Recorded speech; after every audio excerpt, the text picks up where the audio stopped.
দিল। সামিরা পেছনে তাকাতেই আই লাভ ইউ ঘুষি পাকিয়ে আস্তে করে বলল, মেরে ফেলো, আমি তো তোমার প্রেমে সেই কবেই মরে গিয়েছি। ধ্যাত পাগল। সামিরা এটা বলে চলে গেল। কি হলো, তুমি দাঁড়িয়ে আছো কেন? যাও গিয়ে তোমার ফ্রেন্ডকে বোঝাও। আচ্ছা, তুমি এই কয়েকদিন আমার পিছনে ঘুরলা, এখন আবার আমার ফ্রেন্ডকে প্রপোজ করছো, কিছুই তো বুঝতে পারছি না। ও আসলে সেদিন বইমেলায় তোমার সাথে সামিরাকে দেখেছিলাম। তারপর থেকে বেশ কিছুদিন সামিরাকে খুঁজেছি, কিন্তু কোথাও পাইনি। তারপর তোমার দেখা পেলাম, তোমার পেছনে ওই জন্য ঘুরেছি যাতে সামিরার দেখা পাই। আর অবশেষে তো কালকে দেখা পেয়েই গেলাম। প্লিজ আপু, তোমার ফ্রেন্ডকে বলো তাড়াতাড়ি হ্যাঁ বলে দিতে। আমার আবার অপেক্ষায় অ্যালার্জি আছে। ঠিক আছে, আমি দেখছি। ট্রিট লাগবে কিন্তু। চলো এখনই ট্রিট দেই। এত তাড়াহুড়ো করার দরকার নেই, অ্যালার্জির মেডিসিন খেয়ে নাও। কারণ আমি যতদূর জানি স্বামীরাও তোমায় পছন্দ করে, তবুও তোমাকে অপেক্ষা করতে হবে। ঠিক আছে সুইট হার্ট, আমি অপেক্ষা করব। তোমার ফ্রেন্ডকে বলো উত্তরটা কিন্তু হ্যাঁ হওয়াই চাই। গাল টেনে।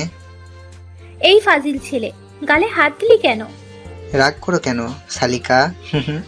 নূর এবার না চাইতেও হেসে দিল। আচ্ছা, আমি এখন যাই, আমার জন্য স্বামীরা অপেক্ষা করছে।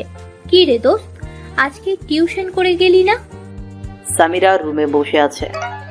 তখনই নূরজাহান বলে উঠল, না রে, রাফির আম্মু ফোন করে বললেন ওনারা কোথাও ঘুরতে যাচ্ছেন, 10-15 দিন পরে বাসায় ফিরবেন। এত খুশির খবর, এই কয়েকদিন জমিয়ে আড্ডা দেব, তা না তুই মুখ বাঁকা করে বসে আছিস। তোর মাথা আড্ডা দিব। মাস হয়ে গিয়েছে, ওনারা বেতন না দিয়ে চলে গিয়েছেন। এদিকে আমার হাতের টাকাও শেষের দিকে, তার উপরে রুম ভাড়া, খাওয়ার বিল সব একসাথে এসেছে। নূর কিছুক্ষণ সামিরার দিকে ভ্রু কুঁচকে তাকিয়ে হঠাৎ কি যেন খুঁজতে লাগলো। তুই আবার কি খুঁজছিস? আমার লম্বা কলমটা কোথায় রেখেছি খুঁজে পাচ্ছি না, তুই দেখেছিস? আরে হ্যাঁ, ওটা তো বালিশের নিচে। নূর কলমটা বের করে সামিরার পায়ে আঘাত করলো আস্তে করে। আও, এই মারছিস কেন? নূর কি করছিস? আও। তো কি করব বল, তোকে গত 3 বছর থেকে বলে আসছি, মনে আছে? আমার সবকিছুই তোর, আমার ব্যাগে সবসময় টাকা থাকে, তোর যখন যত টাকা লাগে নিয়ে নিবি। তাও যদি না পারিস একবার বলিস আমাকে। কিন্তু তুই তো নবাবের বেটি, তুই নিবি কেন? আর যদি কোনোদিনও এই বিষয় নিয়ে টেনশন করিস তাহলে মেরে ফেলবো। নূর রেগে আগুন হয়ে আছে। সরি। তোর কি মনে হয় রুম ভাড়া এইসব খাওয়ার টাকা এখনো বাকি আছে? আরে কালকে রাতেই আমি সব ক্লিয়ার করে দিয়েছি। নূরজাহান আর সামিরার পরিচয় যখন ক্লাস 10 থেকে, কিভাবে যেন দুইজনের মিল হয়ে যায়, অতঃপর একজন আরেকজনের বেস্ট ফ্রেন্ড। প্রথমে নূর জানতো না যে সামিরা অনাথ, ওর মা বাবা কেউ নেই। যখন জানতে পারলো তখন থেকে কেমন যেন একটা মায়া কাজ করতে লাগলো সামিরার ওপর। দুইজন এইচএসসি দেওয়ার পর সামিরার এত টাকা পয়সায় না থাকায় ভালো কলেজে ভর্তি হতে পারেনি। এদিকে নূরের বাবার টাকার পাহাড়, তবু রেজাল্ট ভালো থাকার পরেও সামিরার সাথে একই কলেজে ভর্তি হলো। নূর তার খালার বাসায় থেকে পড়াশোনা করত। যখন বুঝতে পারলো সামিরার চলতে কষ্ট হয় টাকা পয়সার জন্য, নূর তাকে ডাইরেক্ট টাকা দিয়ে ছোট করতে চায়নি। তাই কিছুদিন যেতে না যেতেই সামিরার নূরের সাথে রুম শেয়ার করে নিল। এতে করে সামিরার টাকার দরকার পড়লে নূর দিয়ে দিত আর বলতো পরে আমাকে ফিরিয়ে দিস। যদিও পরে টাকাগুলো সামিরা দিতে চাইলেও নূর তখন আর নিত না। এক কথায় বলতে গেলে ওরা যেন বান্ধবী নয়, আপন বোন। এতক্ষণ নূরজাহান বেগম ছেলের দিকে তাকিয়ে থাকতে থাকতে কখন যে অতীতে চলে গিয়েছিলেন বুঝতেই পারেননি। হুশ ফিরল নীলুডাকে। আমু, তুমি এখনো ওই বদমাশ কুলাঙ্গার ছেলেটার কথা ভাবছো? তোকে কে বললো আমি নীলের কথা ভাবছি? তুই কি আমার মনে থাকিস নাকি? মনে থাকবো কেন? তোমার হাতে ওটা কি নীলের ছবি মোবাইলে দেখে তো হারিয়ে গিয়েছিলে। আমি এতক্ষণ যাবত তোমাকে ডেকে যাচ্ছি, তুমি শুনছই না। ফুপি, তুমি এত কিছুর পরেও কিভাবে ওর ছবিগুলো মোবাইলে রাখতে পারো? নীলু, ছবি ডিলিট করে দে। নীলু ফোনটা নিয়ে সব পিক ডিলিট করে আবার মোবাইল নূরজাহান বেগমের হাতে ধরিয়ে দিল।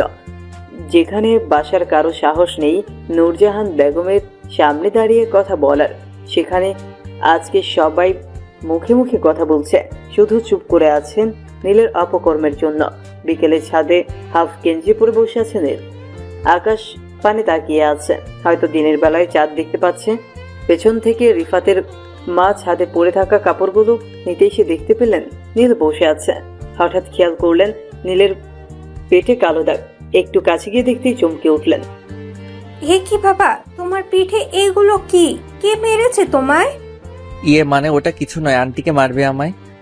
নীল ভ্যাবাচেকা গিয়ে কি বলবে বুঝতে পারছিল না, সত্য কথাটাও বলা যাবে না। পুলিশ মেরেছে তোমায়? তুমি কি জেল থেকে এসেছো? পুলিশ ছাড়া এরকম মার কেউ মারতে পারবে না।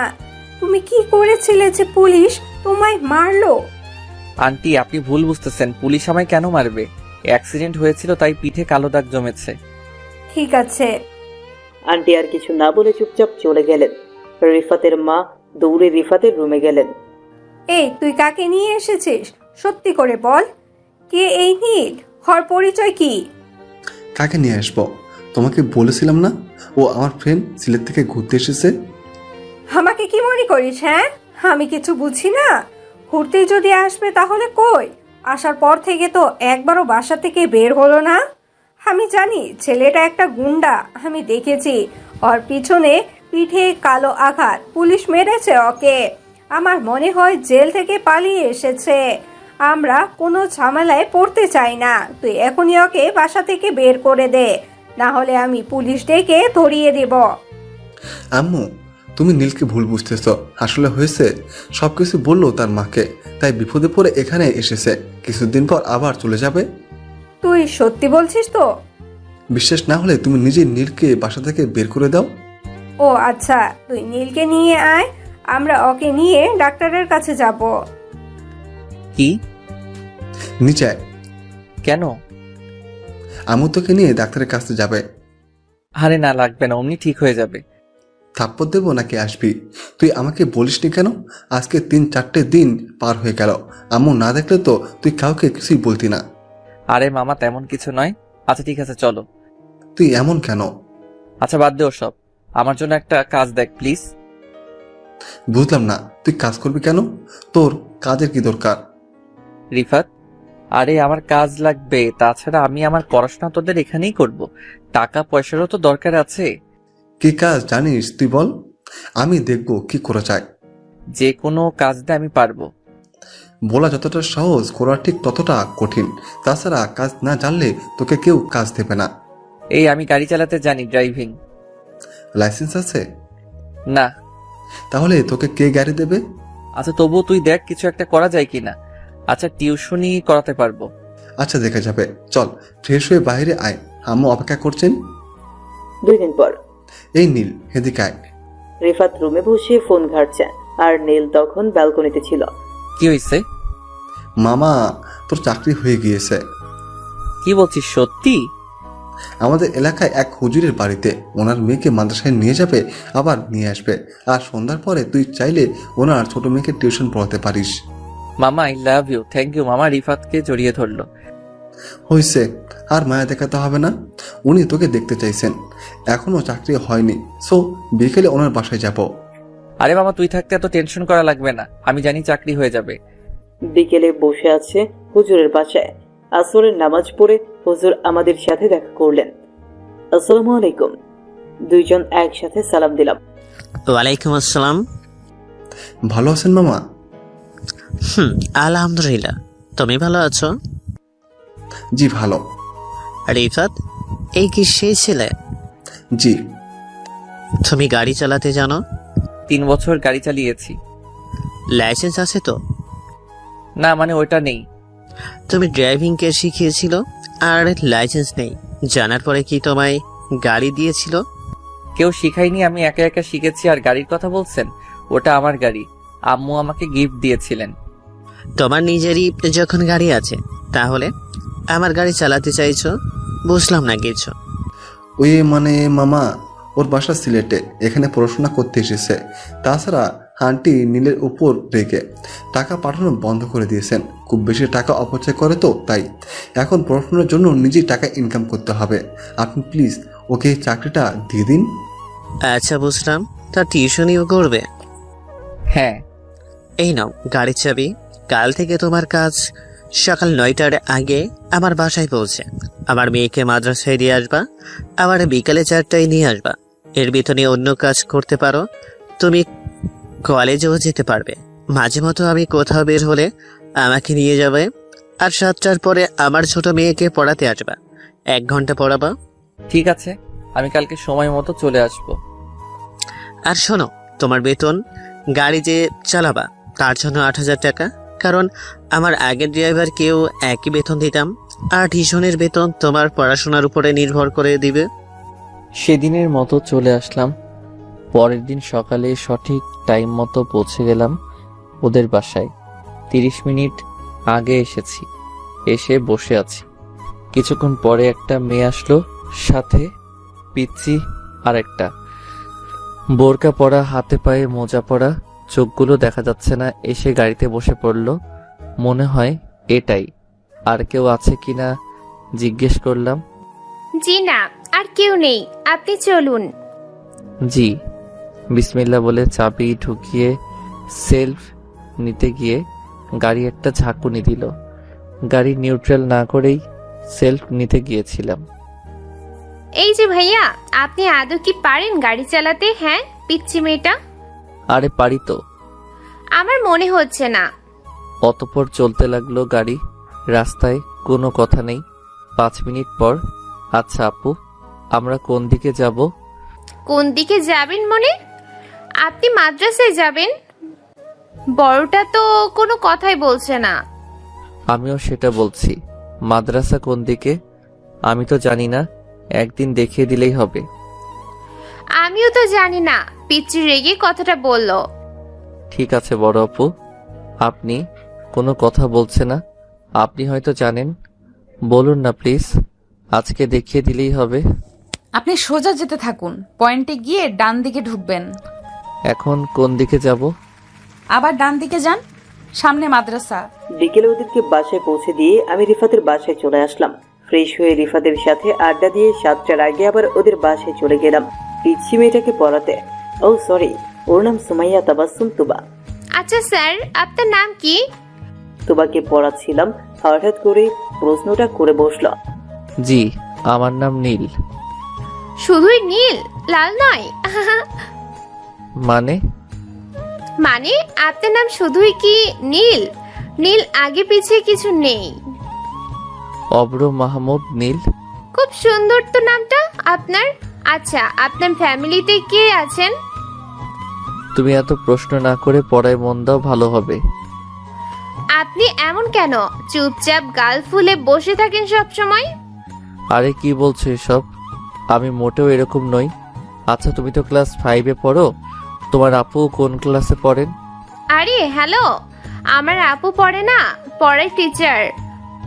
ও দেখলেও তো বোঝা যায় না। ঠিক আছে তুমি পড়ো। এভাবেই বেশ কিছুদিন চলে যায়। এর মধ্যে নীল তুবার সাথে ফ্রি হয়ে যায়, ভাই বোনের মতো কথা বলে। সকালে যাওয়ার সময় তুবা নীলের পাশে বসে আড্ডা দিতে দিতে যায়। কত ধরনের কথা হয় ওদের মধ্যে। পেছন থেকে তনু মেয়েটা দর্শকদের মতো সবকিছু দেখে যায়। আজকেও সে একই অবস্থা। আচ্ছা নীল ভাইয়া, তুমি সত্যি একটা পচা লোক। কেন কেন? আমি আবার কি করলাম? কি করনি সেটা বলো। যতবার তোমাকে তোমার ফ্যামিলি সম্পর্কে জিজ্ঞেস করলাম, ঠিক ততবারই এড়িয়ে যাও। কেন বলো তো? ফ্যামিলির কথা শুনতেই মন খারাপ হয়ে যায় নীলের। কি বলবে নীল? আমার ফ্যামিলি আছে, কিন্তু ওর ফ্যামিলির কেউ তো এখন আর তার সাথে নেই। রাস্তার ছেলেকে আবার রাস্তায় ফেলে দিয়েছেন। কি বলবে তুবাকে কিছুই বুঝতে পারে না, তাই তো চুপ করে আছে। কি হলো ভাইয়া, কিছু বলছো না? চুপটি মেরে বসে আছো যে? এদিকে তনু আগ্রহ নিয়ে বসে আছে নীলের পরিচয় জানার জন্য। কেউ নেই, ছোট করে বলল। কি কেউ নেই? মা বাবা কেউ নেই। নীল মন খারাপ করে। বুঝলাম না, কি বলছো এসব? ক্লিয়ার করে বলো। আব্বু তো বললো তোমার মা আছেন, ফ্যামিলি আছে? শুরু থেকে আমার কেউ নেই। খানিকের জন্য একটা ফ্যামিলি পেয়েছিলাম, সেটাও আর নেই। আমি শূন্য থেকে শূন্য রয়ে গেলাম। ও সরি, কিন্তু এখন তোমার সেই ফ্যামিলি কোথায়? তুবা চুপ কর। আমি কি শুরু থেকে জানতে পারি কি হয়েছিল আপনার সাথে? শূন্য রয়ে গেলেন মানে? এগুলো একটু ক্লিয়ার করে বলেন। তনুর কথায় নীল কিছুটা অবাক হয়। আজকে 18 দিন হলো চাকরি করছে, কোনোদিন তো কথা বলা দূরে থাক, চোখ তুলে যে মেয়ে তাকায়নি সে আজ কেন নীলের বিষয়ে জানতে এত আগ্রহ। এদিকে তুবাও কিছুটা অবাক হয়। তার বোন আজ অবধি কোনো পরপুরুষের সাথে প্রয়োজন ছাড়া কথা বলেনি, আজকে কি হলো? নিজে থেকেই কথা বলছে, চুপচাপ বসে আছে নীল। আচ্ছা ভাইয়া, আমাকে আপনার ছোট বোন মনে করে সবকিছু বলো। আমি তো বাইরে কেউ নই। সবকিছু শোনার পর তুবা মন খারাপ করে বসে আছে। আচ্ছা, একটা বোন কিভাবে পারলো সামান্য সম্পত্তির জন্য তার ভাইয়ের উপর এত বড় অভিযোগ দিতে? আপনাকে বললাম না এখানে সবকিছুর মূল আমার মামনি আর রাকিব। আপনি একটা কাজ করুন, রেকর্ড আপনার আম্মুকে শোনান। সবকিছু শোনার পর আপনার আম্মু সঠিক বিচার করবেন, আপনিও বাসায় যেতে পারবেন। জন্মের পর আমি আমার মাকে তো হারিয়ে ফেলেছি, আবার নতুন করে হারাতে চাই না। হতে পারে আমি রেকর্ড শোনালাম, আম্মু রেগে ওদের বাসা থেকে বের করে দিলেন। পরে যদি ওরা আম্মুর কোনো ক্ষতি করে ফেলে তাহলে কি হবে? গাড়ি পার্কিং করে তুবা নামো, আমরা এসে পড়েছি। জিসান আর সামিরার রিলেশন শুরু হয়ে গিয়েছিল। আজকে নূর একাই কলেজে এসেছে। জিসান সেই কখন থেকে গেটের সামনে দাঁড়িয়ে সামিরার জন্য অপেক্ষা করছে। কিছু সময় পর দেখতে পেল নূর আসছে। আজকে একা এসেছে কলেজে। কাছে আসতেই, নূর, সামিরা কোথায়? ও আসেনি। কিন্তু কেন আসেনি? কারণ ওর জ্বর উঠেছে, তাই আসতে পারেনি। কখন কিভাবে উঠলো? কালকে বিকেলে উঠেছে, এখন কিছুটা ভালো আছে। ও আসতে চেয়েছিল, আমি আসতে দিইনি। কালকে বিকেলে জ্বর উঠেছে আর তুমি আমাকে এখন বলছো? তোমাকে তো মায়ের দিতে ইচ্ছে করছে। আরে কি বাজে কথা বলছো? তোমাকে কোথায় খুঁজবো? আমাকে বলনি কেন?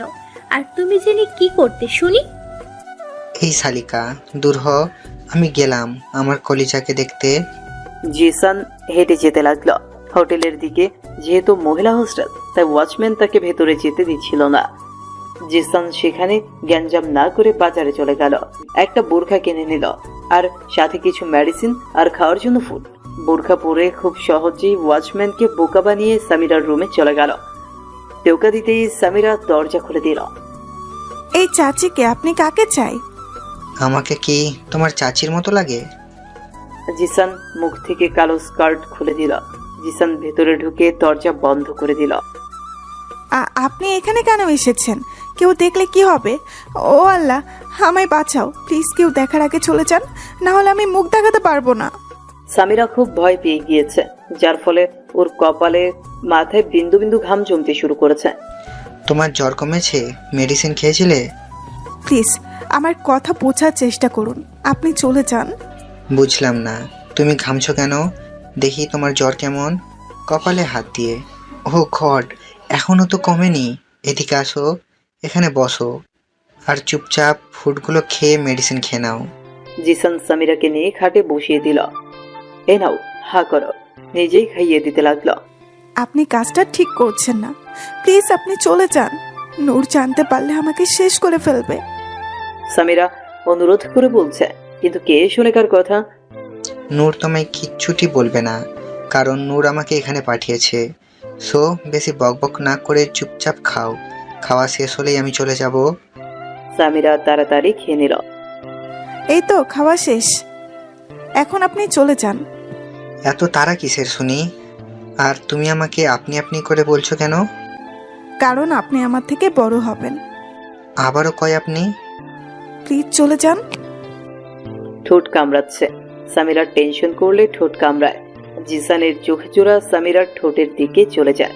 হা করে তাকিয়ে আছে জিসান। কি হলো, আপনি এমন করছেন কেন? আমি চলে যাব, তুমি আমায় একটা কিস দাও, আমি চলে যাচ্ছি। সামিরা এবার অসহায়ের মতো জিসানের দিকে তাকিয়ে রইল। আপনি এমন কেন করছেন? ঠিক আছে, যেতে হবে না। না, আমি চলে যেতে চাই। তাহলে যাও, মানা করেছে কে? তুমি কিস করলেই আমি চলে যাব। আমি পারবো না। ঠিক আছে, আমিও যাব না। প্লিজ চলে যাও। প্লিজ তুমি দিয়ে দাও। একটা দেবো, কিন্তু অন্য কোনো মতলব থাকলে আমি চিৎকার করব, বলে দিলাম। ওকে দাও। জিসান চোখ বন্ধ করে ঠোঁট সামনে এগিয়ে দিল। সামিরা কিছুক্ষণ চুপ থেকে বিদ্যুৎ গতিতে কপালে একটা চুমু খেল। হায় হায়, এখন চলে যাও। এই 80 দশকের বুড়ি, আমি কি ছোট বাচ্চা নাকি যে কপালে চুমু খেলে? আমি আর পারবো না, তুমি চলে যাও। এদিকে আসো, আমি শিখিয়ে দিচ্ছি। না, আমার শেখার দরকার নেই। আছে আছে, দরকার আছে, আসো। সামিরা বেচারি অনেকক্ষণ থেকে কান্না আটকে রাখলেও আর পারল না, বাচ্চা মেয়েদের মতো কান্না করে দিল। সামিরা প্লিজ কলিজা, কান্না করো না, আমি কিচ্ছু করব না। এই দেখো আমি চলে যাচ্ছি, প্লিজ তুমি কান্না বন্ধ করো। কিছুতেই জিসান সামিরার কান্না বন্ধ করতে পারছে না। বিছানায় বসে বাচ্চা মেয়েদের মতো সমানভাবে কান্না করেই যাচ্ছে। জিসান এবার আর কোনো উপায় না পেয়ে সামিরার গোলাপি ঠোঁটগুলো নিচের ঠোঁট দিয়ে বন্ধ করে দিল। এতে করে অটোমেটিক সামিরার কান্না বন্ধ হয়ে গেল। 2 মিনিটের মাথায় জিসান সামিরাকে ছেড়ে দেয়। সামিরা ছাড়া পেয়ে আবার কান্না করে দিল। তুমি কান্না বন্ধ করবে নাকি আরেকবার করব? সাথে সাথে সামিরা চুপ হয়ে গেল। তাহলে আমি এখন যাই, কেমন? জিসান উঠতে যাবে, সামিরা হাত চেপে ধরল। থাকো না আরো কিছুক্ষণ। ওরে আমার সাহসী, একটু আগে তো মরা কান্না করছিলে, আর এখন বলছো থাকো না, কেউ দেখলে কি হবে? সামিরা হাতটা ছেড়ে দিল। ঠিক আছে, চলে যাও। না, তুমি যখন এত করে বলছো তাহলে একটু পরেই যাই। এখন বলছে চলে যেতে, সো চলে যাও। জিসান এবার সামিরাকে টান দিয়ে বাহুতে নিয়ে নিল। আচ্ছা কলিজা, তুমি এমন কেন বলো তো? সামিরা চোখ বড় করে জিসানের হার্টবিট শুনতে লাগলো। এদিকে জিসান একা একা বকবক করেই যাচ্ছে, সেদিকে কোনো খেয়াল নেই। নীলু, আমার টাকা লাগবে। তুমি ফুপির কাছ থেকে আমাকে 50,000 টাকা এনে দাও। আরে এত টাকা দিয়ে তুমি কি করবা? জানু, বন্ধুদের সাথে কক্সবাজার যাব, টাকা লাগবে না। তাহলে তুমি চেয়ে নাও আমার কাছে, আমাকে কেন বলছো? জানু, কি বলছো এসব? আমি পারলে তোমাকে বলতাম নাকি? আমি নিজেই ফুপির কাছ থেকে নিয়ে নিতাম। ঠিক আছে, আমি দেখছি কি করা যায়। আম্মু, আমার কিছু টাকা লাগবে। ডয়ারে আছে, নিয়ে নে। ডয়ারে মাত্র 5,000 টাকা, এই টাকায় আমার হবে না। কত লাগবে শুনি? 50,000 লাগবে। এত অল্প টাকা দিয়ে কি করবি? চেকবুক নিয়ে আয়, 5 লাখ টাকা দিয়ে দিচ্ছি। বুঝলাম না, তুমি এমন করছো কেন? যা আছে সব তো আমারই, তাহলে 50,000 টাকা দিতে তুমি এমন করছো কেন? আমি তোকে আর 1 টাকাও দেব না। 5,000 নিলে নেই, না হলে রেখে যা। আমাকে 50,000 দিতে তুমি প্যাচাল করছো? আর ওই টুকাই ছেলেটাকে চাইলে তো 5 লাখ দিয়ে দিতা। সেই দিনও তোমার কাছে 3 লক্ষ চাইলো, আর তুমি ওকে চেকবুকে সই করে দিয়ে বললা যত ইচ্ছা এমন বসিয়ে নিতে। আর আমি তোমার নিজের মেয়ে, আমাকে মাত্র 50,000 টাকা দিতে কৈফিয়ত চাইছো? কি হয়েছে নীলা, চিৎকার চেঁচামেচি করছো কেন? দেখো না ভাই, আমি কিছু টাকা চেয়েছি, আমও দিতে চাইছেন না। আর ওই বদমাইশটা যখন চাইতো, কিছু না বলেই চুপচাপ দিয়ে দেয়া হতো। অনেক হয়েছে, আর না, যা বলার বলেছিস। দ্বিতীয়বার নীলকে একটা গালি দিবি, তাহলে আমি ভুলে যাব তুই আমার মেয়ে। খারাপ কি বলেছে? ভালো করেছে। তোর জারসটার জন্য এত দয়া লাগছে কেন? স্টপ, আর একটাও কথা বলবে না। তোমরা সবাই মিলে নীলকে গালিগালাজ করছো। কি করেছেটা কি? কেন আপু, তোমার মনে নেই কি করেছে? বেদব ছেলেটা আমাদের নীলুর ইজ্জত হাত দিতে চাচ্ছিল, আর তুমি তারও হয়ে কথা বলছো? কিসের কি বলছো? আমার নীল আমাকে কখনো মিথ্যে কথা বলেনি, কোনোদিনও না। আমি ভুল করেছি সেদিন নীলের কথা অবিশ্বাস করে। আমার নীল এত বড় খারাপ কাজ করতেই পারে না। আমার কেন জানি মনে হচ্ছে সবকিছু সাজানো নাটক ছিল। আপু, কোনো কিছুই নাটক ছিল না। আমি নিজের চোখে দেখেছি। আমাকে দেখে নীল পালিয়ে গিয়েছিল। পরে ঘুম থেকে উঠে এমন হাবভাব করলো যেন কিছুই জানে না। আমি এতটাও বোকা নই। আমি খেয়াল করেছি নীল বাসা থেকে যাওয়ার পর সবাই এমনভাবে চলাফেরা করেছো যেন কিছুই হয়নি। যদি সত্যি নীল নীলার সাথে অসভ্যতামি করত, তাহলে নীল চলে যাওয়ার পরে থেকে এতটা খুশি থাকতে পারতো না। কারণ তার সাথে যেটা হয়েছিল সেটা ডিপ্রেশনে চলে যেত, না হলে কয়েকদিন মন মরা হয়ে বসে থাকতো। একটা মেয়ের সাথে যখন এরকম একটা অঘটন ঘটে, তখন একটা মেয়ের কোন পরিস্থিতিতে দিন কাটায় সেটা আমি খুব ভালো করেই জানি। আর এদিকে আমার মেয়ে নীল চলে যাওয়ার পর দিন শপিং করতে গিয়ে সিনেমা দেখে, শপিং করে রাতে বাসা ফিরছে। এতে করে বোঝা যায় সবকিছু নাটক ছিল, সবকিছু সাজানো নাটক ছিল, শুধুমাত্র নীলকে বাসা থেকে বের করে দেওয়ার একটা ফাঁদ। আর এই নাটকে অভিনয়টা খুব ভালো করেই করেছিলে তোমরা, বিশেষ করে আমার ভাবি। তুমি তো ফাটিয়ে দিয়েছো, তোমার অভিনয়ের কোনো জবাব নেই। নীলার মা, তুই কি বলতে চাস? তাহলে নীলা আর বোমা নাটক করেছে? কিন্তু কেন? ওরা কেন এমনটা করবে শুনি? নীলার তো কলিজার ভাই ছিল। তাছাড়া বোমাও কোনোদিন নীলাকে অন্য চোখে দেখেনি, নিজের ছেলের থেকেও বেশি আদর করত। ওই নীল হারামজাদা একটা 2 পয়সার ছেলের জন্য শুধু শুধু ভুল বুঝেছিস বোমাকে। বাবা প্লিজ, আমি শেষবারের মতো বলছি, নীলকে নিয়ে আর একটাও বাজে কথা শুনতে চাই না। জানো, তোমাদের মতো একটা খারাপ দিক আছে, আর সেইটা হলো কেউ যদি তোমাদের উপকার করে, তোমরা খুব দ্রুত সেটা ভুলে যাও। কি বলতে চাইছিস তুই? কে আমার কোনো উপকার করলো, আর আমি কার উপকারের কথা ভুলে গেলাম? বাবা, 2000 সালের কথা মনে আছে? সেদিনের কথা যখন আইসিইউতে মৃত্যুর পথে যাত্রী ছিলাম। আমি ঢাকা থেকে বেড়াতে এসেছিলাম। এসেই আমি অসুস্থ হয়ে পড়ি। ডক্টর বলেছিল আমার 2টা কিডনি খারাপ হয়ে গিয়েছে। 1 সপ্তাহের ভিতরে যে করেই হোক একটা কিডনি হলেও আমাকে দিতে হবে, না হলে আমাকে বাঁচানো সম্ভব নয়। সেদিন তুমি পাগল হয়ে গিয়েছিলে, এদিকে সেদিকে ছুটে বেরিয়েছিলে, কিন্তু কোথাও একটা কিডনি পাওয়া যায়নি। অবশেষে পত্রিকায় বিজ্ঞাপন দিয়েছিলে একটা কিডনি দিতে পারলে তুমি 1 কোটি টাকা দেবে। তবুও কোথাও কিডনি পাওয়া যায়নি। সবাই যখন আমার বেঁচে থাকার আশা ছেড়ে দিয়েছিল, ঠিক 6 দিনের মাথায় কেউ একজন এসে একটা কিডনি দিয়ে আবার চলেও গেল। অথচ কেউ জানতে পারলো না কে দিয়েছে, আর কেউ জানার চেষ্টাও করনি। ব্যাস, আপনার মেয়ে বেঁচে গিয়েছিল, এটাই হলো। তোর কিডনির সাথে এসবের সম্পর্ক কি? কি সম্পর্ক সেটা তুমি জানো না, আর কোনোদিনও জানবেও না যদি আজকে না বলি তবে। সেদিন স্বামীরা আমাকে কিডনি দিয়েছিল, এমনকি যখন ও মারা যাচ্ছিল, মারা যাওয়ার কিছুক্ষণ আগে ওর যে একটা কিডনি ছিল সেটাও আমার জন্য রেখে গিয়েছিল। যে মানুষটা আমাকে মরে যাওয়ার থেকে বাঁচিয়ে নতুন জীবন দান করলো, আমি তার জন্য সামান্য কিছু করতে পারবো না? তোমরা তো জানোই না নীল কার ছেলে। নীল সেই মায়ের সন্তান যে মা তোমার মেয়ে আবার নতুন করে বাঁচিয়ে রেখেছিল, আমাকে নতুন জীবন দান দিয়েছিল। নীল সেই মায়ের সন্তান, আর তোমরা কি না তাকে এত কষ্ট দিচ্ছ? বাবা, তোমরা বারবার বলো না ওই কি যেন জারজ না কি যেন। তোমরা সত্যিটা না জেনে কিভাবে পারো অন্য কাউকে এইভাবে মিথ্যে অপবাদ দিতে?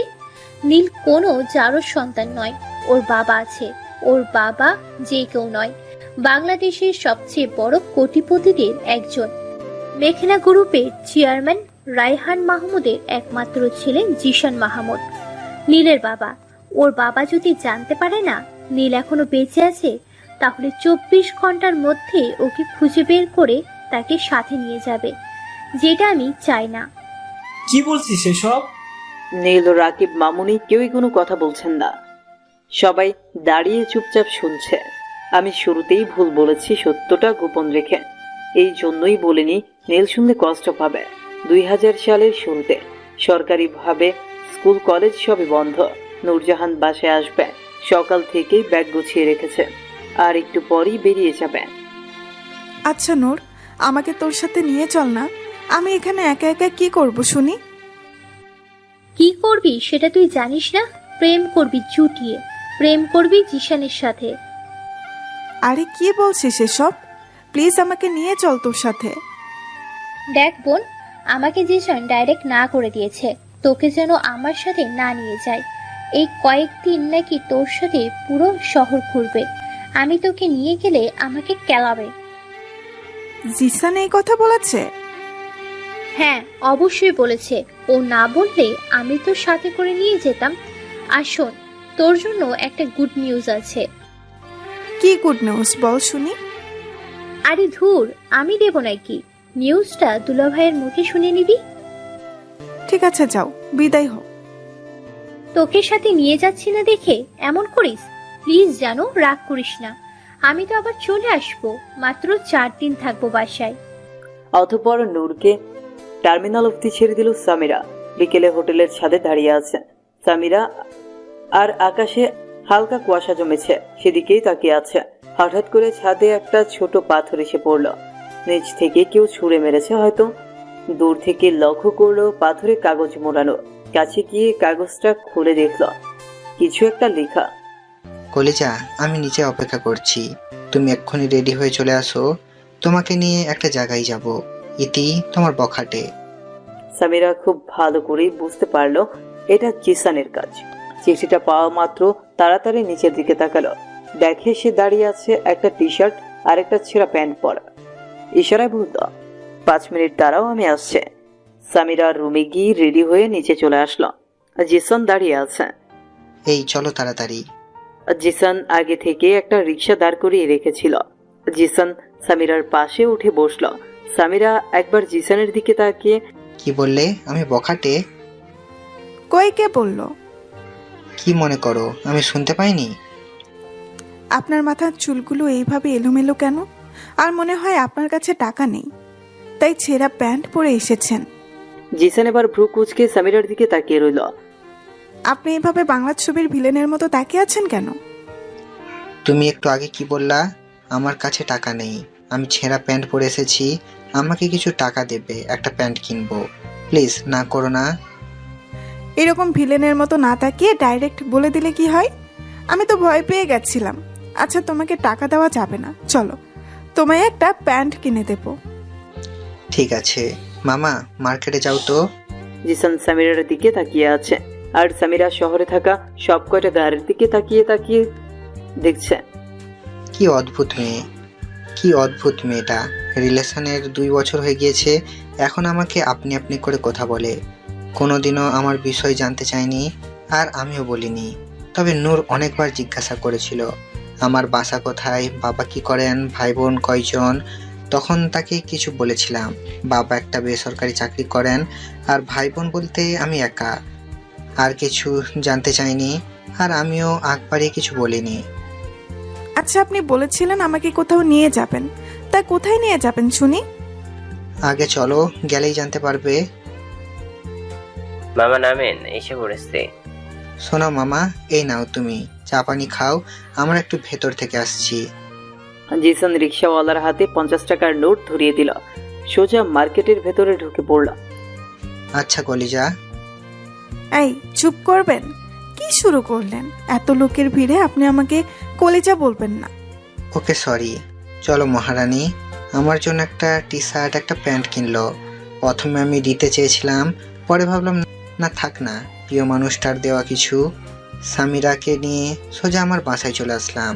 সামিরা দেখতে পেল বিশাল বড় একটা বাড়ি। এই, আপনি এটা কার বাড়িতে আমাকে নিয়ে এসেছেন? আমার এক ফ্রেন্ডের বাড়ি এটা, ওনারা তোমাকে দেখতে চেয়েছিলেন, তাই নিয়ে আসলাম তোমাকে। দেখুন, আমি কারো বাসায় যাব না, আমাকে হোটেলে দিয়ে আসেন। আরে পাগল নাকি, চলো আমার সাথে। হাত ধরে নিয়ে গেল ভেতরে। সোফায় বসে আছেন আমার ছোট্ট ফুপু। আমাকে আর সামিরাকে দেখে কাছে আসলেন। ফুপু, আম্মু কোথায়? তোর আম্মু উপরে। তার আগে এটা বল, মেয়েটা কে? তোমার বৌমা। সামিরা চোখ বড় বড় করে তাকিয়ে আছে জিসানের দিকে, তার ফুপু হাঁ করে তাকিয়ে আছেন সামিরার দিকে। সামিরার বুঝতে বাকি রইল না এটা জিসানের ফ্রেন্ডের নয়, বরং তারই বাসা। সামিরা চলো মায়ের রুমে গিয়ে, সামিরা যাও সালাম করো, আমার আম্মু। সামিরা পা ছুঁয়ে সালাম করে নিল। আরে উঠো মা, এ কি করছো? সামিরা চুপচাপ দাঁড়িয়ে আছে। এই মুহূর্তে তার কি করা উচিত সে নিজেই জানে না। মনে মনে জিসানের উপর অনেক রাগ জমতে শুরু করলো। বলা নেই হঠাৎ করে এরকম একটা পরিস্থিতির মুখে দাঁড় করিয়ে দিল। আম্মু এখনো বললে না তোমার বৌমা কেমন? মাশাআল্লাহ, অনেক সুন্দর। তোমার নাম কি মা? জি সামিরা। জিশান, তুই সামিরাকে নিয়ে তোর রুমে যা, আমি আসছি। জি। জিসান সামিরাকে নিয়ে রুমে চলে আসে। জিসান গিয়ে খাটের উপরে বসে পড়ে। সামিরা দরজার পাশে দাঁড়িয়ে চোখ ছোট ছোট করে তাকিয়ে আছে জিসানের দিকে। কি হলো কলিজা, এদিকে আসো। এখানে দাঁড়িয়ে আছো কেন? জানেন কাউকে মিথ্যা বলার পরিণাম কি হতে পারে? আপনি এত মিথ্যাবাদী কেন? আজীব তো, আমি আবার কখন তোমাকে মিথ্যা বললাম? আপনার বাবা একটা বেসরকারি চাকরি করেন। আপনার ফ্যামিলিতে কেউ নেই, শুধু আপনি আর আপনার আব্বু আম্মু। এটা মিথ্যা নয়। কই, এখানে আসার পর তো আমার একবারও মনে হয়নি আপনার বাবা একজন বেসরকারি চাকরি করেন। আপনি তো দেখলাম আপনার ফুপু আছে, চাচা চাচি আর একটা ছোট বোনও আছে। এইগুলো তাহলে কারো কাছ থেকে কিনে এনেছেন এদেরকে? ও মাই গড, তুমিও না? এইগুলো তো আমি নূরজাহানকে বলেছি, তোমাকে তো বলিনি। আর তুমি তো কোনোদিন জিজ্ঞাসাও করনি, তাহলে তোমাকে মিথ্যা আমি কখন বললাম? আরে ওটা তো একই কথা, আমাকে বলা আর নূরকে বলা একই। কলিজা এসব বাদ দাও, এক্ষুনি আম্মু আসবেন। সো চুপচাপ বসে থাকো, এদিকে আসো। সামিরা জিসানের কথা অনুযায়ী তার পাশে গিয়ে বসে থাকে। আচ্ছা, আপনার আব্বু আম্মুর আমাকে পছন্দ হবে তো? হবে মানে 100% হবে। আমার ফ্যামিলির সবাই আমাকে অনেক ভালোবাসে, আমি যা বলবো তাই করবে। আমার কেন জানি মনে হলো আপনার ফুপুর আমাকে পছন্দ হয়নি। আর আপনার রুমে আসার সময় আপনার ছোট বোন আর চাচি কেমন করে যেন তাকিয়েছিল। আমাকে দেখে ওদের মনে হয়েছিল আমি কোনো অন্য গ্রহের প্রাণী। আমার মনে হয় ওরা আমাকে পছন্দ করেনি। ওই কলিজা, এত টেনশন করো না তো। তুমি যেমনটা ভাবছো তেমন কিছুই হবে না, আমার উপর বিশ্বাস আছে তো। জিসান সামিরার হাতের উপর হাত রেখে একটু পর বাসার সবাই একসাথে জিসানের রুমে আসে। এতক্ষণ জিসান সামিরার হাতটা ধরে রেখেছিল। সামিরা নিজের থেকে জিসানের হাতটা ছাড়িয়ে নিতে চাইলে জিসান আরো শক্ত করে ধরে রাখলো। আচ্ছা ভাবি, ভাইয়াকে তুমি নাকি বখাটে বলে রাখো? সেম তোমার মতো আমিও ডাকি। এই আভা, ফাজলামি পরে হবে, চল। আচ্ছা মা, তোমার আব্বু আম্মু কেমন আছেন?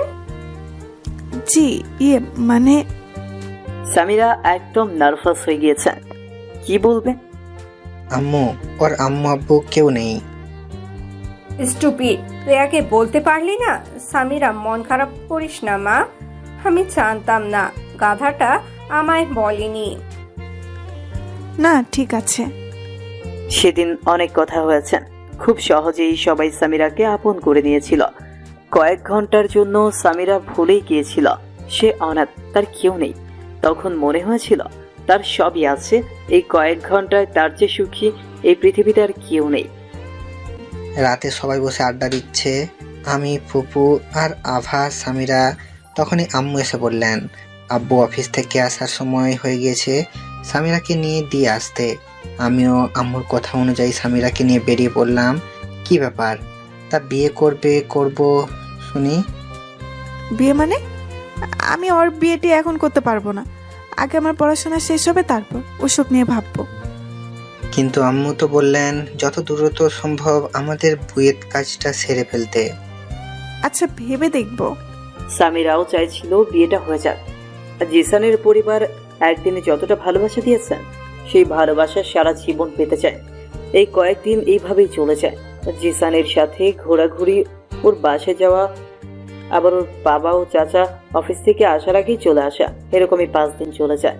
এদিকে সামিরা নূরের আসার অপেক্ষা করছে।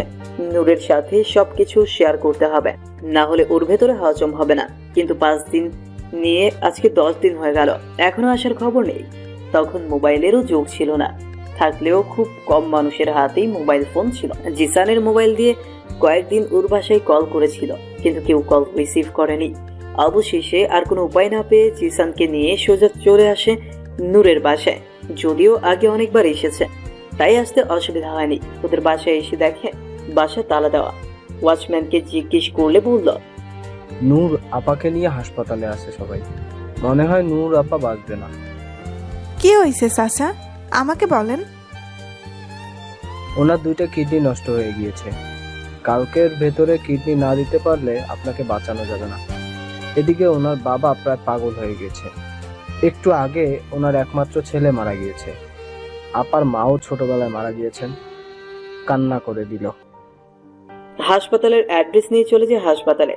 গিয়ে সবার আগে ডাক্তারে যায়। ডাক্তারের কাছ থেকে সবকিছু জেনে নিল। সামিরার মাথা কাজ করছিল না। যেভাবেই হোক নূরকে বাঁচাতে হবে।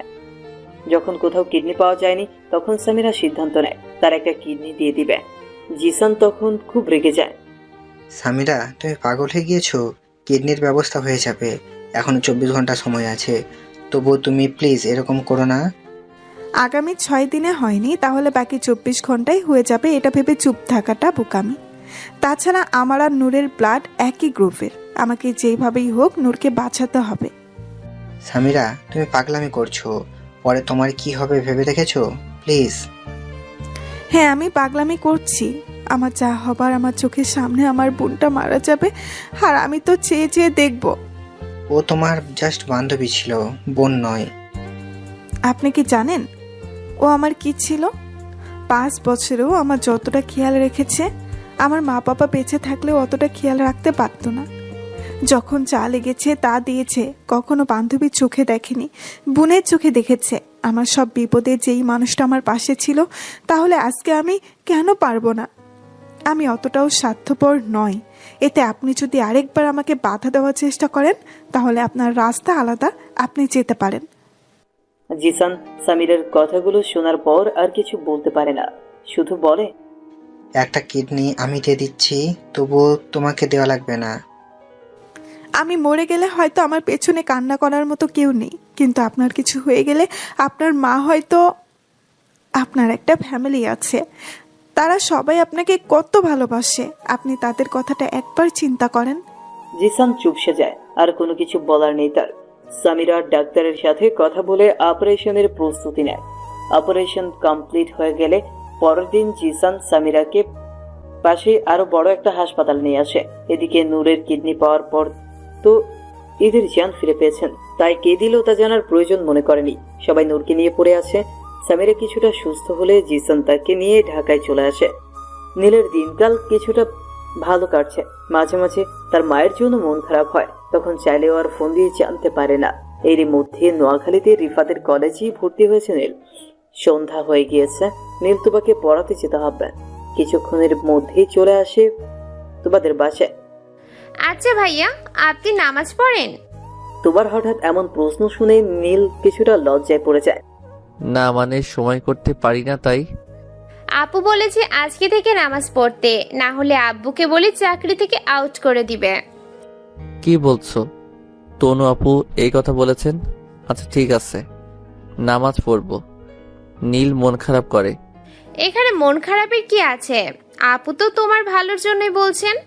আরে কি বলো, আমি আবার কখন মন খারাপ করলাম?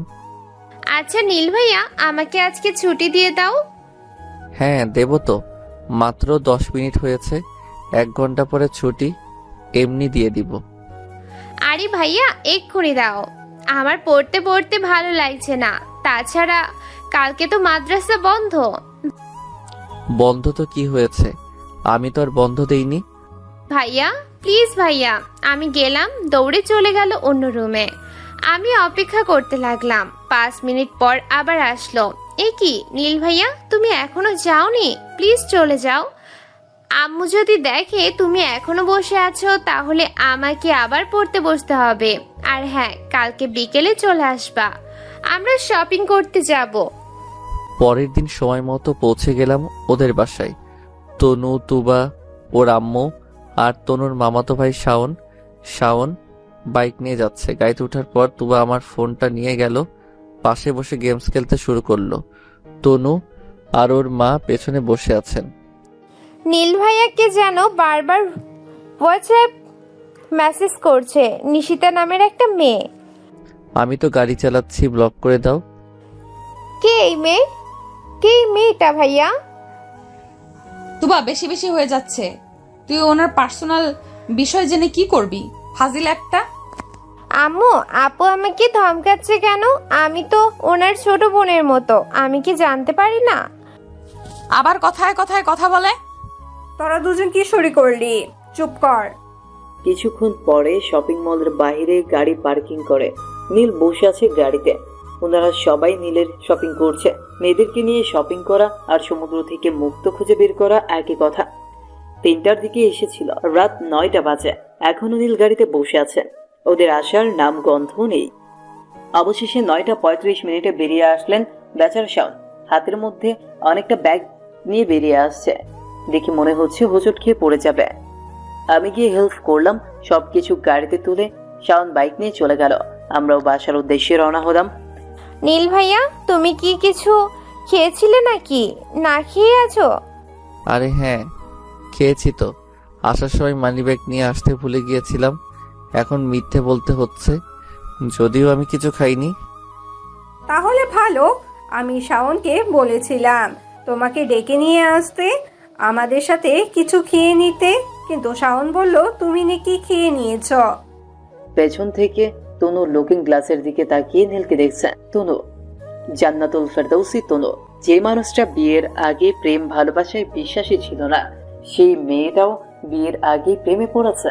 মনে মনে ঠিক করেছিল বিয়ের আগে এসব প্রেম ভালোবাসায় জড়াবে না, এবং রিলেশনে থাকা লোকদেরকে খুব ঘৃণা করত সে। তার মামাতো ভাই শাওন তাকে বেশ কয়েকবার প্রপোজ করেছিল, ডাইরেক্ট বাবার কাছে বলে দিয়েছিল। তনু কোনোদিন ভাবেনি সেও প্রেমে পড়বে। নীলের দিকে তাকাচ্ছে আর মুচকে হাসছে। কিছুক্ষণ পর বাসার সামনে এসে গাড়ি দাঁড়ালো। আন্টি আগে আগে বাসায় চলে গিয়েছেন। যাওয়ার সময় বললেন, চুপ। তুবা, তোর নীল ভাইয়াকে সবুজ ব্যাগটা দিয়ে আসিস। নীলের জন্য একটা শার্ট, একটা প্যান্ট আর 2টা শার্ট কিনেছেন। তুবা, তুই যা, এগুলো ভেতরে রেখে আয়। আমি তুবা চলে গেলে নীল তখন ড্রাইভিং সিটে বসে আছে। নীলের দিকে একটা ব্যাগ এগিয়ে দিল। নীল একটু স্বাভাবিক হয়ে তনুর দিকে তাকালো। তাকিয়ে কি হবে, কিছুই তো দেখা যাচ্ছে না, এমনকি চোখ খুঁজো না। এটা কি আপু? গিফট রেখে দাও, কাজে লাগবে। কিন্তু আপু, আন্টি তো দিয়ে গেলেন, আপনি আবার কেন দিচ্ছেন? দেখুন, বেশি কথা না বলে এটা রাখুন। তুবা দেখে নিলে ঝামেলায় পড়ে যাব। এটা বলেই ব্যাগটা কোলের উপরে রেখে দিল। জিসান সামিরাকে নিয়ে ঢাকায় চলে আসে। বেশ কিছুদিন পর নূর আবার ঢাকায় আসলো। রুমে ঢোকার সাথে সাথে, কে আপনি? কাকে চাই? কেমন আছিস? সরি আপু, আপনি কি আমাকে চিনেন? এবার কিন্তু মাইর দেব। নূরজাহান বুঝতে পারলো সামিরা রেগে আছে। কেন মাইর দিবে শুনি? মাইর তো আমি দেব তোকে। 4 দিনের কথা বলে গিয়েছিলি, আর আজকে 1 মাস 23 দিন পর তুই ফিরে আসলি। তাহলে না আসলেই পারতি। সরি দোস্ত, অনেক বড় ঝামেলা হয়ে গিয়েছিল, তাই এতদিন আসতে পারিনি, কিন্তু এখন তো এসে গিয়েছি। আচ্ছা তুই রেস্ট নে, বিকেলে কথা হবে। আমারও খুব অশান্তি লাগছে। নূরজাহান ফ্রেশ হয়ে আসলে সামিরা ফ্রেশ হতে চলে গেল। নূর বাহিরে এসে দেখলো তার ফোনে কল এসেছে, কিন্তু সামিরা তো ফোন ব্যবহার করে না, আর নূরও করে না। তাহলে রুমে ফোন কোথায় আসলো? কিন্তু ফোনটা কোথায়? আওয়াজ আসছে শুধু। পড়ার টেবিলের ড্রয়ার খুলে দেখলো একটা নোকিয়া ফোন, আর ফোন অন্য কেউ দেয়নি, জিসানের নামে নাম্বার সেভ করা। তার মানে জিসান কল দিয়েছে। সামিরা কল রিসিভ করে কোনো কথা না বলে চুপ করে রইল। হ্যালো সামিরা, তোমাকে বলেছিলাম না আজকে বাইরে যাব। আমি একটু পরেই তোমার বাসার নিচে আসছি, তুমি রেডি হয়ে নিও। কি হলো, কথা বলছো না কেন? শুধু হুম হুম করছো যে? বলেই ফোন কেটে দিল। জিসানও আর কল দিল না। কিরে, তুই এখানে দাঁড়িয়ে কি করছিস? না, দেখছি ফোনটা কত সুন্দর, তাই না? আরে হ্যাঁ, উনি দিয়েছেন কথা বলার জন্য। গুড, তার মানে তোদের প্রেম কাহিনী অনেক দূর এগিয়ে গিয়েছে, তাই তো? আরে কি বলছিস এসব? রাখ তো। তা তোমার উনি ফোন করে বলেছেন তোমায় রেডি হতে? উনি আসছেন তোমাকে নিতে। আমি তো রেডি। উনি বলেছেন আজকে আমাকে নিয়ে কোথাও ঘুরতে যাবেন। তা বিয়ে করছিস কবে শুনি? ওনার ফ্যামিলির সবাই রাজি, কিন্তু ওনার আব্বু আম্মু আর চাচি রাজি নয়। তুই ওদের বাসায় গিয়েছিলি? জিসান সামিরার বাসার এসে কল দিয়ে বলল নিচে আসতে। নূর আর সামিরা একসাথে নিচে আসলো। জিসান নূরকে দেখিয়ে একটা হাসি দিল। শালিকা তুমি? হ্যাঁ আমি। তো কি হয়েছে? শালিকা, তাহলে অবশেষে আল্লাহর রহমতে তুমি আমাদের মাঝে আবার ফিরে এসেছো। আমি তো ভেবেছিলাম চল্লিশা খাবো। আরে তাহলে আগে বললে না কেন? আমি মরেই যেতাম। বলেই চুপ হয়ে গেল। এদিকে সামিরা পেছন থেকে জিসানকে ইশারায় না করছে এসব না বলতে। সামিরা চায় না নূর এসব জানুক। জিশান ভাইয়া, তুমি কিভাবে জানলে আমার কি হয়েছিল? কিভাবে আবার? তুমি অসুস্থ হওয়ার পরে আমরা সিলেট গিয়েছিলাম তোমাকে খুঁজতে, গিয়ে জানতে পারলাম সবকিছু। স্বামীরাও তোমার সাথে গিয়েছিল? সামিরাই তো আমাকে নিয়ে গিয়েছিল, না হলে আমি জানতাম না কি তোমার বাসা কোথায়। নূর এবার সামিরার দিকে তাকিয়ে, তুই গেলি তাহলে আমার সাথে দেখা না করে চলে আসলি কেন? আর ওখানে আসার পর এমন ভাবে কথা বললি যেন তুই কিছুই জানিস না। তাহলে সামিরা তোমাকে কিছু বলেনি? কেন? ও আমাকে কি বলবে? তুমিই বলো, ও তো এরকমই। সামিরা বারবার না করছে জিসানকে এইসব না বলতে। জিসান সামিরার দিকে তাকাচ্ছে না। ও তোমার সাথে কিভাবে দেখা করতো? সামিরাই তো তোমাকে একটা কিডনি দিয়েছিল। নূর কিছুক্ষণ চুপ করে থেকে সামিরার দিকে তাকালো। সামিরা মুচকি হাসি দিল। তার আগেই নূর খুব শক্ত করে জড়িয়ে ধরল সামিরাকে। জানি না কোন ভালো কাজ করেছিলাম যার জন্য আল্লাহ আমাকে তোর মতো একটা বোন দিয়েছেন। এই মাইক দিব বলে দিলাম, একদম কাঁদবি না। তবুও নূর কেঁদেই যাচ্ছে। সামিরা শিশু অধিক কান্না বন্ধ করার জন্য, আরে আমাদের দেরি হয়ে যাচ্ছে তো, আপনি দাঁড়িয়ে আছেন কেন? গাড়িতে উঠেন। এই শাকচুন্নি, আমাদের দেরি হয়ে যাচ্ছে, তুই রুমে যা, বিকেলে দেখা হবে। আরে শালিকা, তুমিও চলো আমাদের সাথে। তাহলে তুইও চল। না, আমি কাবাব মেয়ে হাড্ডি হতে চাই না। আরে হাড্ডি হবে কেন, আসো আমাদের সাথে। তাছাড়া আজকে তোমাদের জন্য একটা সারপ্রাইজ আছে। জিসান গাড়ি নিয়ে সোজা কাজী অফিস চলে গেল। বাইরে দাঁড়িয়ে আছে তিনজন। আপনি কাজী অফিসে কেন নিয়ে আসলেন? না, মনে হয় আজকে কারো বিয়ে, দুলা ভাইকে হয়তো দাওয়াত দিয়েছে। দেখো সামিরা, তুমি তো জানো আমার ফ্যামিলির সবাই রাজি থাকলেও আমার আব্বু আর চাচু রাজি নয়। তারা চান তাদের বিজনেস পার্টনার কামরুল সাহেবের মেয়ের সাথে আমার বিয়ে দিতে, এতে করে আমাদের কোম্পানির লাভের জন্য। তারা কিছুতেই এই বিয়েতে রাজি হবে না। আর এদিকে কামরুল সাহেবের মেয়ে আমাকে পছন্দ করে। মেয়েটা খুব জেদি, পরে কি থেকে কি হয়ে যাবে। কিন্তু আমি তোমাকে হারাতে চাই না।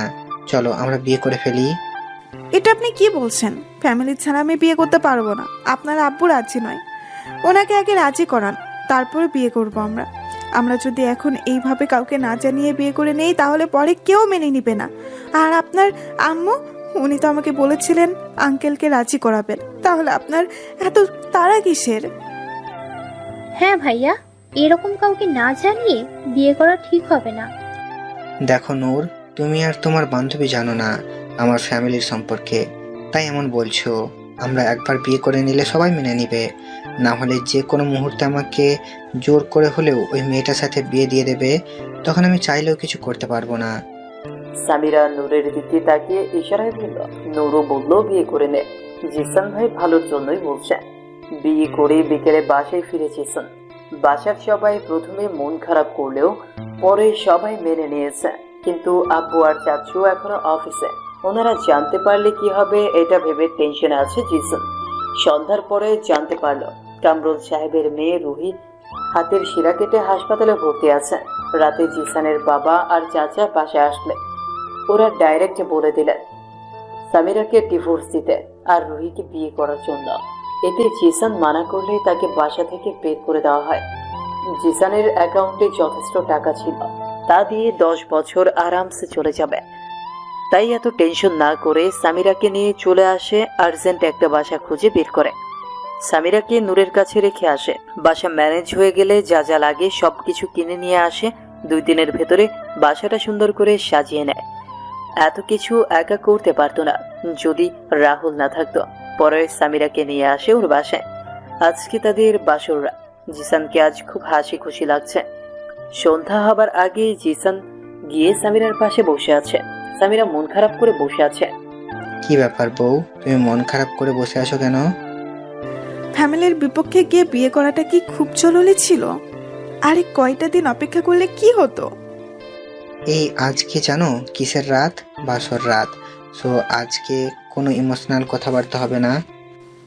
আমার তো মা বাবা কেউ নেই, জন্মের পর তাদেরকে দেখিনি।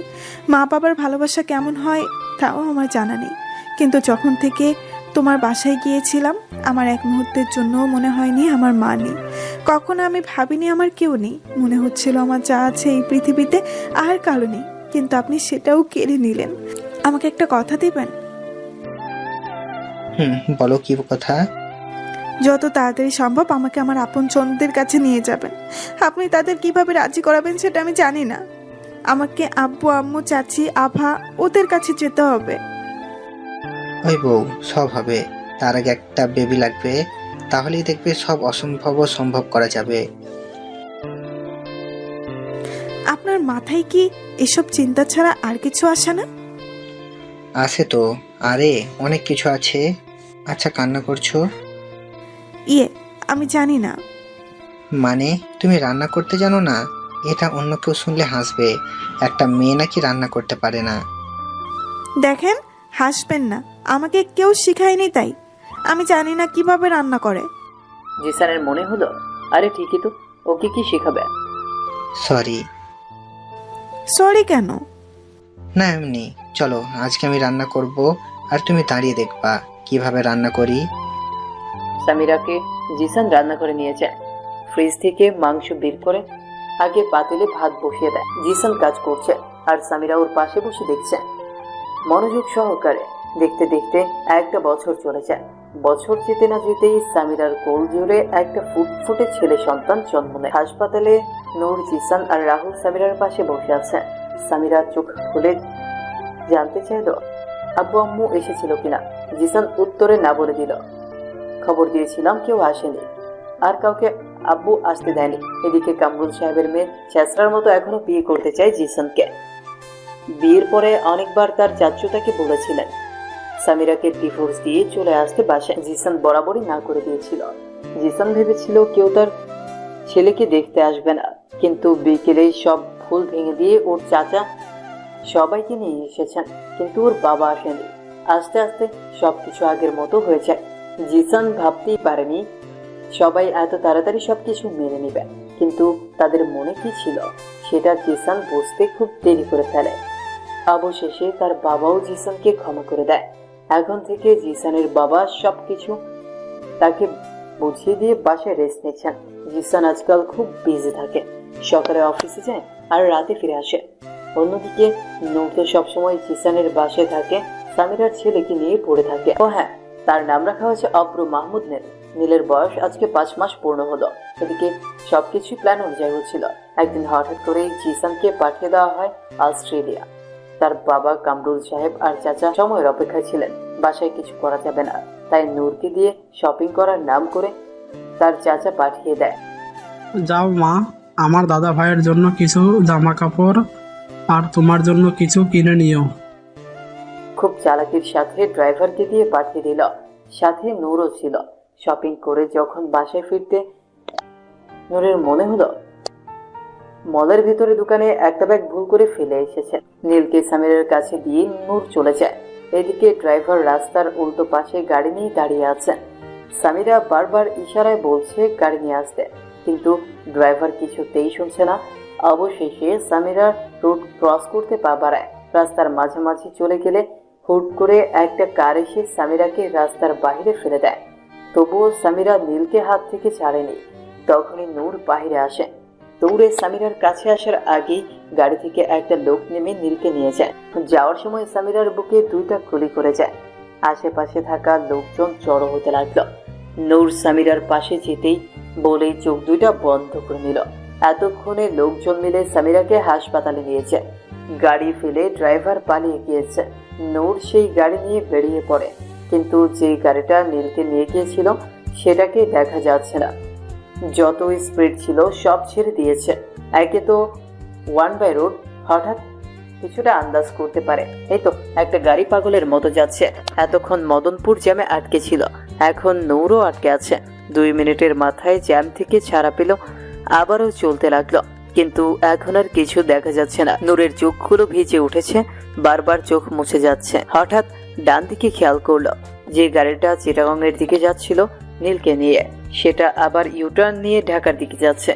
নূর বুঝতে পারছে ওরা হয়তো নীলকে কোথাও ফেলে দিয়েছে, না হলে মেরে ফেলেছে। 1 কিলোমিটার সামনে গিয়ে ইউটার্ন নিল।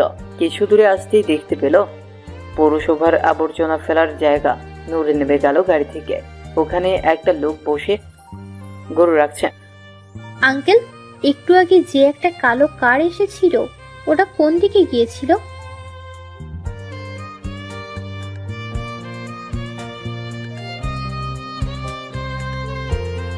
নূর দৌড়ে গেল সেখানে। আশেপাশে চারদিকে তাকিয়ে কিছুই দেখতে পাচ্ছে না। নূর চলে আসবে ঠিক তখনই কান্নার আওয়াজ শুনতে পেল। চারদিকে তাকিয়ে কিছুই দেখতে পাচ্ছে না। নূর এদিক সেদিকে খুঁজতে লাগলো, প্রায় পাগল হয়ে গিয়েছিল। কান্নার আওয়াজ তো আছে, কিন্তু নীলকে খুঁজে পাচ্ছে না।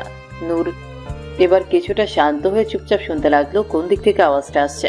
হঠাৎ খেয়াল করলো ওর থেকে কিছুটা দূরে একটা কার্টুন রাখা। আস্তে ধীরে সামনে যায়। হ্যাঁ, এই তো নীল। কোলে তুলে চুমু দিতে লাগলো। তখনই মনে হলো সামিরা তো হাসপাতালে আছে। আর এদিকে নীলের কান্না আরো বেড়ে চলেছে। নূর নীলকে নিয়ে হাসপাতালে চলে আসে। এখানেই সে খুব বড় সড়ো ধাক্কা খায়, কারণ ওই কালো গাড়িটাও হাসপাতালের বাইরে পার্কিং করা। তার মানে ওরা সামিরাকে মেরে ফেলবে? না, এটা হতে পারে না। নূর নীলকে একটা নার্সের কোলে দিয়ে চলে যায়, না হলে ওরা নীলকে দেখলে ঝামেলা হবে। আইসিইউতে আছে সামিরা, বাইরে দাঁড়িয়ে আছেন জিসানের চাচা আর কামরুল সাহেব। ওদের বাসার আর তেমন কেউ নেই। নূর কিছুটা আন্দাজ করতে পারছে এসবের পেছনের আসল রহস্য কি। নূরকে দেখে জিসানের চাচা জিজ্ঞেস করে, তোমার সাথেই তো ছিল, তাহলে কিভাবে হলো এসব? আমি কিছুই জানি না। আগে বলুন স্বামীরার কি অবস্থা? ওর সাথে দেখা হয়েছে আপনাদের? চাচা, এখনো দেখা হয়নি। ডাক্তার কিছুই বলতে পারছে না। আচ্ছা নীল কই? ওকে তো দেখতে পাচ্ছি না। নূর বলতে চেয়েও বলল না।